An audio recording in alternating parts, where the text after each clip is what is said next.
உடலையும் உள்ளத்தையும் மேம்படுத்தி ஆரோக்கியமான வாழ்க்கை முறையை வாழ யோகக்கலை பெரிதும் உதவுவதாக இல்லத்தரசிகள் தெரிவிக்கின்றனர். இது குறித்த ஒரு செய்தி தொகுப்பை தற்பொழுது பார்க்கலாம். பிரதமர் நரேந்திர மோடியின் முயற்சியால் கடந்த 2015ஆம் ஆண்டு முதல் ஒவ்வொரு ஆண்டும் ஜூன் 21ஆம் தேதி சர்வதேச யோகா தினமாக அறிவிக்கப்பட்டு உலகம் முழுவதும் கடைபிடிக்கப்பட்டு வருகிறது. அதன்படி இந்த ஆண்டு ஒரே பூமி ஒரே ஆரோக்கியம் என்ற கருப்பொருளை மையமாக கொண்டு உடல் நலத்திற்கும் சுற்றுச்சூழலுக்கும் இடையேயான பிணைப்பை வலியுறுத்தும் விதமாக 11வது சர்வதேச யோகா தினம் கொண்டாடப்பட உள்ளது. சிறுவர்கள் பெரியவர்கள் என அனைத்து தரப்பு மக்களுக்கும் நல்ல ஆரோக்கியத்தையும் மன அமைதியையும் தந்து உலகிற்கே கலங்கரை விளக்கமாக திகழ்கிறது நம் பாரத நாட்டின் பழம்பெரும் பாரம்பரிய கலை என்னும் யோகாசனம். அந்த வகையில் தங்கள் அன்றாட வாழ்வில் உடல் ரீதியாகவும் மன ரீதியாகவும் பெண்கள் எதிர்கொள்ளும் பல்வேறு சிரமங்களுக்கு யோகா பயிற்சிகள் ஒரு தீர்வாக அமைந்துள்ளது. குறிப்பாக வீடு, வேலை, குழந்தைகள் மற்றும் குடும்பத்தினரை கவனித்தல் என இடைவிடாத பணிச்சூழல் மற்றும் மன அழுத்தம் போன்றவற்றில் இருந்து தங்களை பாதுகாத்து உடலையும் உள்ளத்தையும் ஆரோக்கியமாக வைத்துக் கொள்ள யோகாவே தங்களுக்கு அருமருந்தாக உள்ளது என இன்முகத்தோடு தெரிவிக்கின்றனர் இல்லத்தரசிகள்.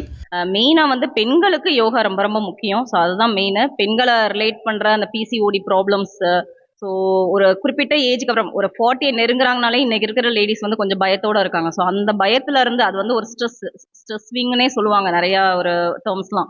ஸோ அந்த விஷயங்கள்ல இருந்து நம்மளை மாத்திக்கிறதுக்கு கம்ப்ளீட்டா சப்போர்ட்டிவா நம்ம லைஃப்ல கூடயே வர்றது யோகா. ஸ்டார்டிங்ல இருந்தே நமக்குன்னு ஒரு 1 hour டைம் எடுத்துக்காங்க.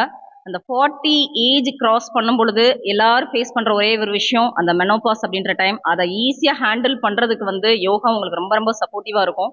இந்த யோகா கிளாஸ்னால நான் நிறைய பெனிஃபிட்ஸ் கெயின் பண்ணியிருக்கேன். ஃபர்ஸ்ட் இங்கே நான் வந்ததுக்கு மெயின் ரீசன் என்னன்னா, நான் அடிக்கடி ஸ்ட்ரெஸ் ஆவேன். அதனால ரொம்ப பயந்து தூக்கம் இல்லாமல் ரொம்ப கஷ்டப்பட்டேன். ஸோ நான் அதுக்காண்டி தான் இந்த கிளாஸ்க்கே வந்தேன். ஆனால் இந்த கிளாஸ் வந்ததுலேருந்து எனக்கு ஃபர்ஸ்ட் அந்த ப்ராப்ளம் சரியாக இருக்கு. அதனால நான் ரொம்ப ஹாப்பியாகவும் ஃப்ரீயாகவும் ஃபீல் பண்ணுறேன். எனக்கு தைராய்டு இருந்தது. டாக்டர் எனக்கு லைஃப் லாங்காக நீங்கள் டேப்லெட் போடணும் அப்படின்னு சொன்னாங்க. நான் யோகா கிளாஸுக்கு போய் கற்றுக்கிட்டு ஆசனம், சர்வாங்காசனமும் அந்த பிராணாயாமமும் பண்ணதில்ல. 3 மாசத்திலே எனக்கு தைராய்டு ரிசல்ட் பார்க்கும்போது எனக்கு இல்லை நார்மல் அப்படின்னு வந்தது. அதாவது ஒரு ஏஜுக்கு அப்புறம் ஏதாவது நோய் வந்ததுக்கு அப்புறம் தயவு செஞ்சு யோகாக்கு வராதிங்க. உங்களுக்கு யங் ஏஜா இருக்கும் போதே முடிஞ்ச அளவுக்கு எல்லாருமே யோகா பண்ணுங்க. என்னோட குழந்தைங்களுக்கும் சரி, என்ன சார்ந்த சின்ன குழந்தைங்களுக்கு யாரா இருந்தாலும் சரி, எல்லாருக்குமே நான் கைட் பண்றது இதுதான். நம்ம பிசிக்கலா நம்ம நிறைய எக்ஸசைஸ் பண்ணுவோம், ஜிம் போவோம், எல்லாம் அதெல்லாம் ஓகே. அதெல்லாம் ஒரு ஏஜுக்கு மேல முடியாது. நம்ம போய் ஒன்று ஓடி ஆடிலாம் நம்மளால செய்ய முடியாது. Yoga is very very very best. DD Tamil மற்றும் ஆகாசவாணி செய்திகளுக்காக தேனியிலிருந்து ராஜ்குமார்.